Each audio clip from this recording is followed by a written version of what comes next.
오늘 말씀 함께 나눕니다. 내비게이터 선교회는 저도 한때 신앙의 도움을 크게 받은 바 있는 아주 좋은 선교 단체입니다.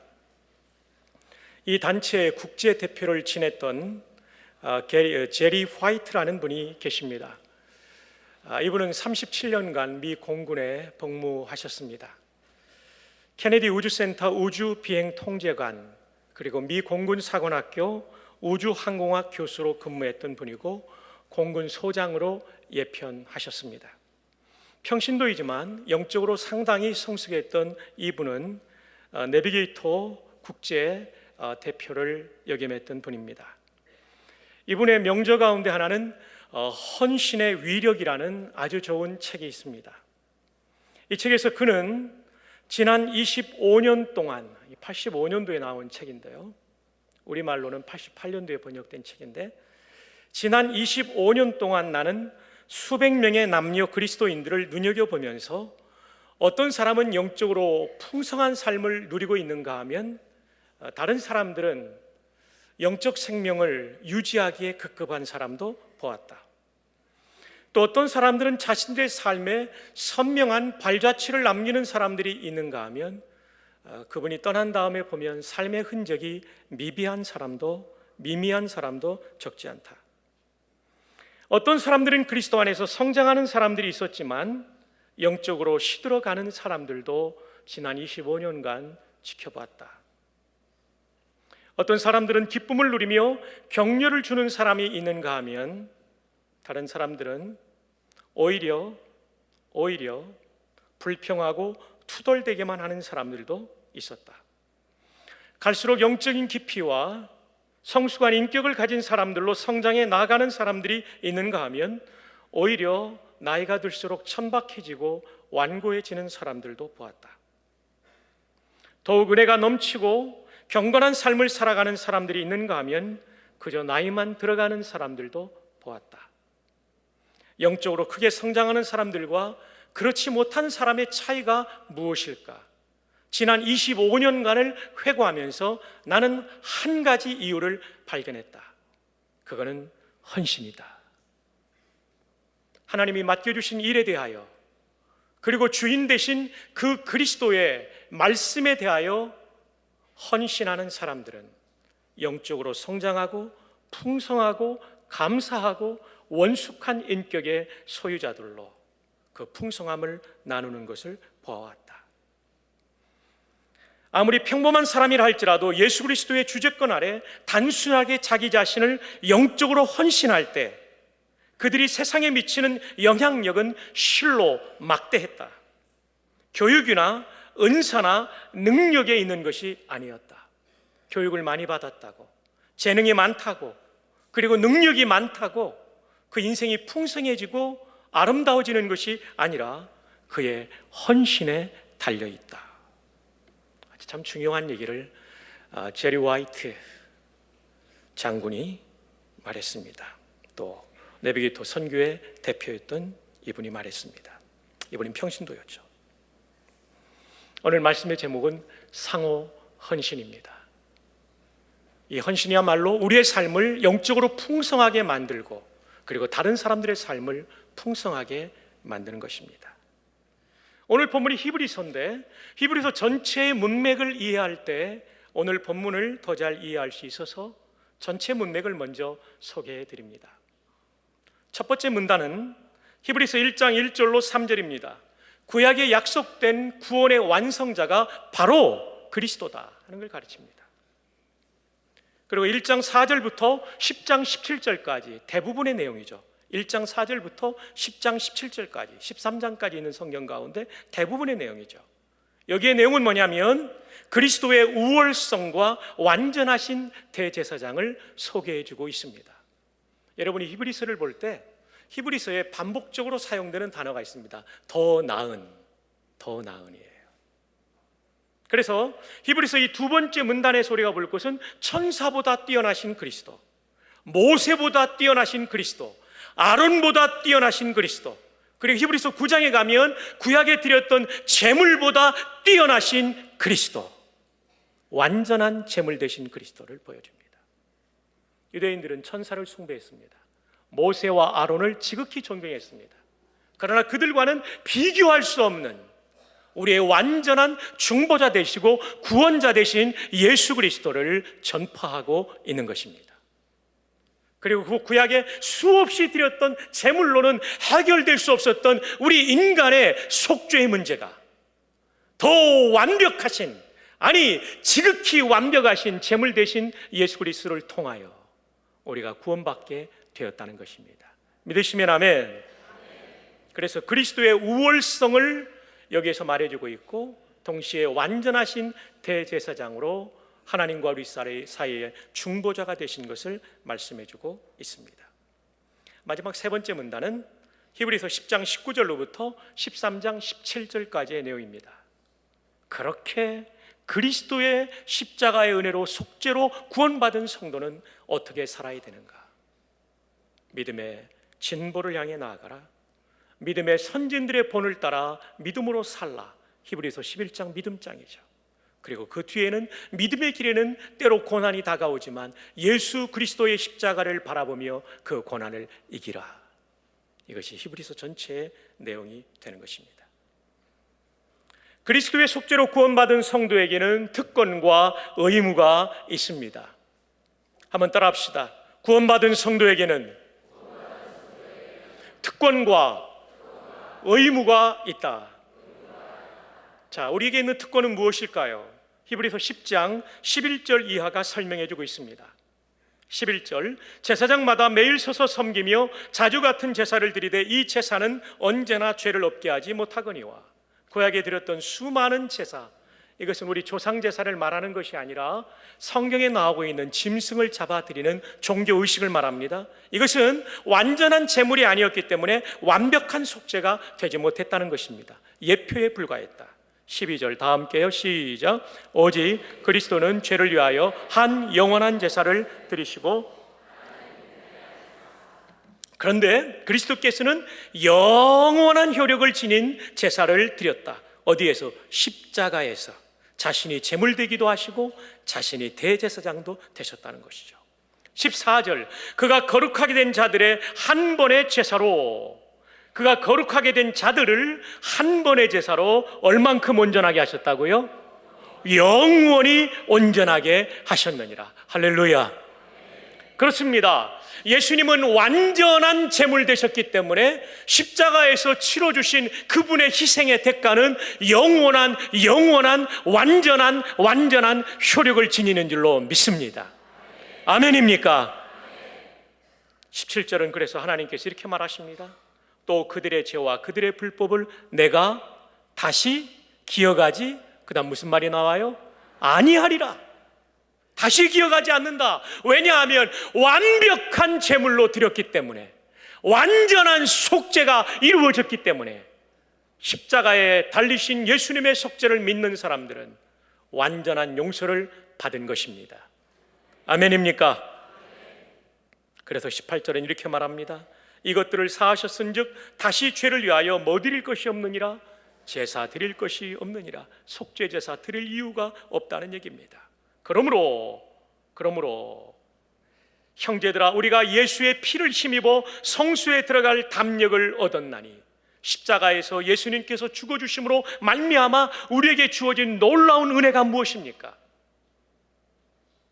옛날에는 제물을 가지고 하나님 앞에 나아가야 되지만, 예수님, 그 십자가에서 제물 되신 예수님을 내 마음의 구주로 모시고 있으면, 내 몸이 하나님 앞에 나아가면 그대로 하나님 앞에 연락되는 줄로 믿습니다. 제물이 내 안에 계시기 때문이에요. 완전한 제물이 내 안에 계시기 때문이에요. 예수님을 모시고 있기 때문이에요. 십자가에서 속죄제물 되신 예수님을 내 마음에 모시고 나아가면 언제든지 하나님이 나의 예배를 받아주는 줄로 믿습니다. 여기에 놀라운 표현이 나오죠. 그러므로 형제들아, 우리가 예수의 피를 힘입어 성소에 들어갈 담력을 얻었나니. 성소는 제사장들이 들어갔죠. 모든 평신도들이 제사장이 되었다는 얘기입니다. 그 다음 20절은 이 성소가 단순히 그냥 성소가 아니라 지성소까지 포함한다는 것을 말씀해 줍니다. 그 길은 우리를 위하여 휘장 가운데로 열어놓으신, 이 휘장은 뭐를 말합니까? 지극히 거룩한 장소, 언약궤가 안치된 하나님을 대면하는 지성소와 일반적인 성소가 나뉘어져 있었던 그 두터운 휘장을 말합니다. 예수님께서 십자가에서 죽으실 때 이 휘장이 위에서부터 아래로 쫙 갈라졌어요. 이 얘기는 무엇입니까? 예수님의 죽음을 통하여 이제는 완벽한 제물이 죽었기 때문에 누구나 그 제물 대신 예수님을 마음에 모시고 나아가면 하나님이 계시는 지성소까지 들어갈 수 있다는 것입니다. 누가요? 우리가. 누가요? 우리가. 구약에는 대제사장만 들어가던 그 길을, 신약에는 예수님 때문에 우리 모두가 지성소의 은혜를 경험하게 된 줄로 믿습니다. 놀라운 복음입니다. 참으로 놀라운 복음입니다. 죄인된 우리가 어떻게 하나님의 임재를 경험할 수 있습니까?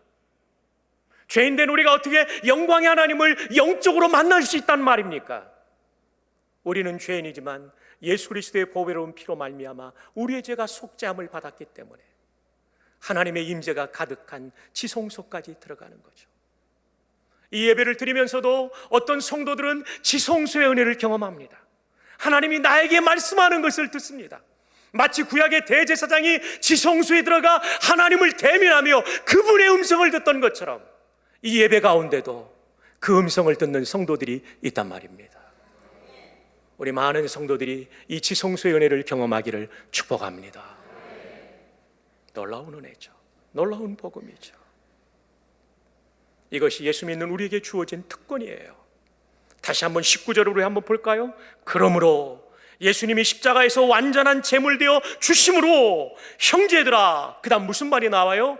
우리가, 한번 따라 합시다. 우리가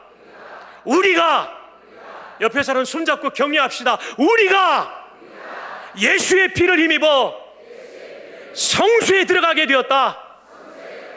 이 성소는 지성소를 말해요. 이 10절을 보면 우리가 다시 한번 옆에 사람 보며 축복합시다. 당신이 우리 모두가 이 놀라운 특권을 우리가 받아 누리고 있는 것이죠. 찬양대와 찬양팀은 많이 경험할 거예요. 찬양을 준비하며 묵상하며 기도할 때마다 찬양 가운데 임하시는 내 가슴을 전율시키는 성령의 임재를 경험할 거예요. 기도의 사람들은 경험할 거예요. 하나님이 기도 가운데 나를 책망하시고 바르게 하시고 의로운 길로 걸어가게 하시는 그 가득한 성령의 쉐키나의 임재. 쉐키나가 임재라는 히브리 단어입니다. 함께 하심을 경험하는 거죠. 이것은요 지성소의 은혜예요. 이 놀라운 특권이 예수님의 십자가 사건 이후에 우리 모든 성도들에게 주어졌다는 사실을 기억하시기를 바랍니다. 그리고 예배 때마다 이 은혜를 경험하기를 사모하기를 축복합니다. 자, 그러면 이 놀라운 특권을 가진 우리는 어떻게 살아야 될까요? 의무가 있습니다. 그 의무가 굉장히 많은데요, 그 중에 하나에 오늘은 초점을 맞춥니다. 히브리서 10장 24절입니다. 서로 돌아보아. 지성소의 은혜를 경험할 수 있는 놀라운 특권을 받은 우리 성도들에게 주어진 의무가 있는데, 그것은 성도들이 서로를 돌아보는 것입니다. 돌봄입니다. 케어하는 것입니다. 돌보는 거예요. 왜 그럴까요? 성경을 한 절씩 한번 봅시다. 히브리서 10장 24절의 첫 번째 단어는 서로라는 단어입니다. 서로 돌아보아. 일방적이지 않죠. 의존적이지 않죠. 누군가에게만 기대는 것이 아니죠. 또 독립적이지 않죠. 나 혼자 사는 게 아니죠. 상호 의존적이죠. 서로. 인간이란 존재는 서로 돌보아야만 행복할 수 있는 존재로 하나님이 만드셨습니다. 그래서 한자는 표의 문자이기 때문에 이 문자에 뜻이 담겨 있잖아요. 인간, 사람 인자에 사이간자예요. 인간은 사람 사이에 함께 서로 도와가며 사는 존재라는 뜻이죠. 여러분, 최근에 장수의 비결을 연구한 사람의 연구 결과에 따르면 장수하는 사람들의 특징이 있다. 그거는 친구가 있다는 것입니다. 인간은 혼자 살 수 없다는 것을 보여주는 것이죠. 요즘 미국에서는 센세이션을 일으키고 있는 책이 있습니다. 다니엘 플랜이라는 책입니다. 이 책은 릭 워렌 목사님이 주로 쓰셨는데, 뇌과학자인 데니얼 에이먼과 신진대사 전문가인 마크 하이맨과 함께 집필한 책입니다. 여기서 우리가 정말 건강하고 행복한 삶을 살기 위해서는 5가지 F가 있어야 된다고 말합니다. 첫 번째 F는 faith, 믿음입니다. 믿음이 중요해요. 두 번째는 food, 바른 식사가 필요합니다. 몸에 안 좋은 정크푸드를 먹으면 안 되죠. 세 번째로는 체력 단련한 fitness입니다. 네 번째로는 하나님이 우리에게 부여한 삶의 목적을 따라 사는 그 삶의 초점, 포커스입니다. 그리고 중요한 마지막 5번째는 뭐냐면 친구, friends가 있어야 돼요. friends, 친구가. 여러분은 친구가 얼마나 계십니까? 여러분이 신앙생활하면서 주일날 예배 드리는 것만으로 만족해서는 진정으로 건강하고 행복할 수 없습니다. 반드시 여러분은 이 교회 안에서 친구가 있어야 됩니다. 친구가 있어야 돼요. 이 친구를 경험할 수 있는 가장 좋은 공동체는 목장이라는 공동체, 주일학교 클래스, 그리고 아바딤 목장, 그리고 헤세드의 소그룹들입니다. 그 다음에 중요한 것은 돌아보아라는 본문의 단어입니다. 여러분이 돌아보아라는 단어가 카타노멘이라는 이 단어인데 카타노에오라는 단어에서 온 변화형입니다. 이것은 돌아보라라는 뜻도 있지만 깊이 생각하다라는 뜻도 있습니다. 바로 그 뜻으로 이 단어가 히브리서 3장 1절에 사용되었습니다. 그러므로 함께 하늘의 부르심을 받은 거룩한 형제들아, 우리가 믿는 도리의 사도이시며 대제사장이신 예수를 깊이 뭐하라? 생각하라. 깊이 생각하라. 카타노멘의 명령형 단어가 쓰였습니다. 카타노에사테 이렇게 되어 있습니다. 사랑하는 여러분, 그렇습니다. 우리가 서로를 돌본다고 할 때 마지못해서 피상적으로 돌보는 것이 아니라 예수님을 깊이 생각하는 것처럼 또 다른 성도를 깊이 생각하고 그 사람의 필요를 채우게 하여 노력하게 될 때 성경적 돌봄이 일어납니다. 그리고 이런 돌봄은 반드시 행복한 결과를 만들어냅니다. 그러면서 10장 24절에 오면 맨 뒤에 사랑과 선행을 뭐하며 라고 되어 있습니까? 격려하며. 어떤 목장의 경우는 목장 모임을 갔다 올 때마다 마음에 기쁨이 있고 감사가 있고 회복이 일어나는가 하면 어떤 목장은 갔다 오면 마음이 무거워요. 상처가 있고요, 낙심이 있을 수 있어요. 주로 무엇 때문에 그러냐면 말투 때문에 그래요. 사랑하는 여러분, 우리의 목장은 사람을 살리는 격려 목장이 되기를 축복합니다. 한 사람이 힘들고 어려울 때마다 그 사람을 정죄하거나 비판하는 그런 공동체의 모습이 아니라 그 사람을 격려하는 거죠. 마지막 25절을 봅니다. 다 함께 읽어주십시오. 시작.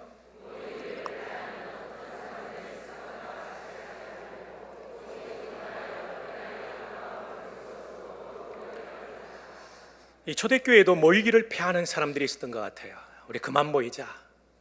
목장 모임도 우리 이번 달 방학이다. 교회에서 방학을 제시하지도 않았는데 스스로 방학하는 목장, 그런 목장은 있지는 않겠죠? 그럼 이 모이기를 패하는 사람들은 어떤 사람들이었을까? 정확한 것은 모릅니다. 그런 학자들마다 이렇게 말합니다. 델리치라는 학자는 유대교의 영향에서 벗어나지 못한 사람들로 교회보다는 유대인 회당에서 모이기를 힘썼던 사람들, 교회 모임에 안 나온 거죠. 미니어라는 사람은 영지주의를 신봉한 신자들로서 교회에서는 더 배울 것이 없다는 지적 교만에 빠져서 교회 모임에 나오지 않는 사람들. 브루스라는 학자는 핍박받는 것을 두려워하여 교회 모임에 참여하기를 두려워한 자들. 그 중에 어떤 것이 더 정확한지는 천국 가서 물어봐야 되겠습니다. 그러나 어쨌든 모임을 패하는 사람들이 있었다는 것입니다. 여러분, 건강한 신앙은 힘써 모입니다. 왜냐하면 우리가 그리스도의 몸이기 때문이에요. 오늘도 날씨가 참 좋은데 우리 성도들 주일 예배에 잊지 않고 하나님을 경외하러 나온 여러분들, 경배하러 나온 여러분들을 축복합니다. 한 주간 오늘 주일의 은혜가 여러분의 인생을 새롭게 하는 은혜가 있기를 축복합니다. 동시에 목장 모임도 패해서는 안 됩니다. 패하지 않고 모이기를 힘써야 됩니다. 그러면 나오지 않는 사람들에 대해서는 어떻게 될까요? 25절에 보면 오직 권하여, 그냥 내버려 두지 말고 권면하라라고 말합니다. 근데 이 권하다라는 동사는 명사로는 성령님이라는 단어와 같은 어근을 가지고 있는 단어입니다. 성령께서 끊임없이 우리를 격려하고 권면하며 더 바람직한 믿음의 길로 가도록 권면하는 것처럼 우리도 목장 모임에 나오지 않는 사람들을 권면해야 됩니다. 언제까지요? 25절, 그날이 가까움을 볼수록 더욱 그리하자. 그날은 어느 날입니까? 예수님께서 재림하시는 날이죠. 재림이 가까우면 가까울수록, 말세의 지말이 되면 될수록 성도들은 세속화의 거대한 물결을 헤쳐나가야 됩니다. 혼자서는 안 됩니다. 공동체가 필요합니다. 말세가 얼마나 힘든 시대인가? 디모데후서 3장 1절 이하가 설명해 주고 있습니다. 너는 이것을 알라. 말세에 고통하는 때가 이르러.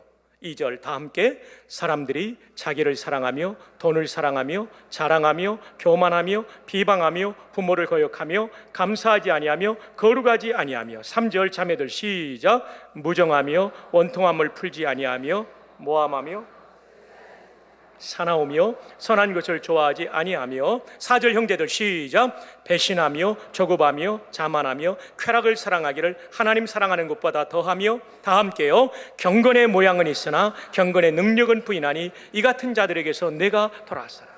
극단적 이기주의와 그리고 향락주의와 그리고 황금 만능주의와 이런 세속화의 거센 물결을, 이 거센 물결을 이길 수 있기 위하여 우리는 공동체가 필요한 것입니다. 이 공동체를 세우기 위하여 우리는 상호 돌봄에 상호 헌신이 필요한 것입니다. 우리는 구원받을 때 공동체로 부름받았습니다. 혼자서 신앙생활하는 게 아닙니다. 예수님을 구주로 믿는 것은 내 개인의 고백입니다. 그리고 예수님을 나의 개인의 구주, 퍼스널 세이비어로 영접한 것입니다. 그러나 그때부터 우리는 그리스도의 몸의 한 지체로서 서로 헌신하는 상호 헌신을 통해서 믿음이 자라고 세속화를 이겨내며 하나님을 영화롭게 하는 성도로 자라나게 되는 것입니다. 그러므로 우리는 목장 모임에 나아가야 하는 것입니다. 이제 이 얘기를 드리고 오늘 말씀을 마치려고 합니다. 미국 이민자로 사는 한국인 가정, 교포 가정, 코리안 아메리칸이라고 그러죠. 한국인 가정에 8명의 가족이 모두 11개의 박사학위를 받은 가정이 있습니다. 진짜 여러분 오늘은 별로 안 놀라시네요. 8명의 가족이 11개의 박사학위를 가지고 있어요. 감사합니다. 좀 늦게 놀래주셨지만 이 가정의 아이들은 미국 아이들도 들어가기 힘들다는 최고 수준의 명문대에서 학위를 받은, 그 다음에 미국에서도 최고 대학에서 학생들을 가르치고 미 국무부 차관보, 매사추세츠주 보건후생부 장관, 하버드 대학 공공보건대학원 부원장 등을 역임했습니다. 그리고 이 가족은 미국 교육부의 동양계 미국인 가정교육 연구 대상으로 선정된 가정입니다. 이 책의 저자 전혜성 박사는 이런 얘기를 합니다. 많은 이들이 궁금해하는 것처럼 우리 가정에 굳이 특별한 자녀 교육의 비법이 있다면 나는 그것을 섬기는 사람이 되고자 했던 우리 부부의 노력에서 찾으려 한다. 우리 부부는 우선 스스로를 섬기고 서로를 섬기고 자녀를 섬기며 더 나아가 남을 섬기고 사회를 섬기고자 했다. 우리 부부는 아이들이 단지 학교의 성적이 우수한 수재로만 성장하기를 원하지 않았다.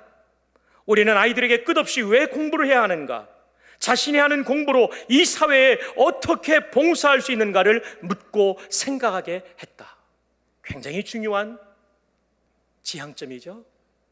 아이들의 성공만을 독려한 것이 아니라 자신이 하는 공부로 이 사회에 어떻게 봉사할 수 있는가를 묻고 생각하게 했다. 참 가슴이 아픈 것은요, 예수 믿는 우리에게도 이런 가치관이 없을 때가 많다는 거예요. 최근에 일어나는 이 정치인들의 스캔들을 보면 말이죠, 공공의 이익을 위해서 일하는 것이 아니라 사리사욕을 위해서 일하다가 자기도 망가지고 나라도 피해를 입는 것을 보게 돼요. 지금 신문지상에 오르고 있는 이 떠들썩한 국내 정치의 문제, 공공의 목표에 자신을 헌신하는 이 가치관을 가지지 못했기 때문이에요. 저와 여러분, 우리뿐만 아니라 우리의 자손들이 이런 가치관을 가지고 살아갈 수 있기를 축복합니다. 전 박사는 이어서 이렇게 말합니다. 우리는 모두 더불어 사는 사회에서 살아가야 한다는 사실을 기억해야 된다. 때문에 진정으로 아이를 위한다면 부모 먼저 내 아이만 잘 되면 된다는 식의 이기적인 발상을 버려야 한다. 내 아이만 잘 되면 된다는 식의 이기적인 발상을 버려야만 한다. 그리고 아이에게도 나와 남이 모두 잘 되는 공공의 목표, 즉 공동의 가치를 추구하도록 가르쳐야 한다. 마지막 얘기를 좀 전해드립니다. 전혜성 박사는 이렇게 말합니다. 그 어머니예요. 6남매. 부모가 먼저 나서서 남을 배려하고 봉사한다면, 헌신한다면, 다시 한번요, 부모가 먼저 나서서 남에게 봉사하고 배려하고 헌신한다면 아이는 굳이 애쓰지 않아도 바르고 훌륭하게 자라날 것이다. 나는 6 아이들을 키우면서 이 같은 귀한 경험을 했다. 지금 말씀드린 내용이 이제 화면에 떠오르는 그 책, 섬기는 부모가 자녀를 큰 사람으로 키운다라는 책에 나오는 내용입니다. 그리고 이 가족 8명이 사진을 보십시오. 한결같이 역사의 무대에 소중하게 쓰임받고 있습니다. 사랑하는 여러분, 이것은 일반적으로 우리 자녀교육 모두에게 해당되는 것이지만 저는 이것을 조금 더 좁혀서 말씀드리려고 합니다. 부모된 여러분들이 목장에서 또 다른 성도를 위해서 헌신하는 모습을 보일 때, 헌신하게 될 때 하나님께서는 그 어깨너머로 여러분의 자녀들을 좋은 믿음의 사람으로 이 역사의 주역들로 쓰실 줄 믿습니다. 목장 모임에 헌신해 보십시오. 나와 또 다른 성도를 살리는 것을 넘어서서 이제는 여러분의 자녀손들에게까지도 아름다운 신앙의 영향이 미치게 될 것입니다. 이 은혜가 함께하기를 주님의 이름으로 축복합니다.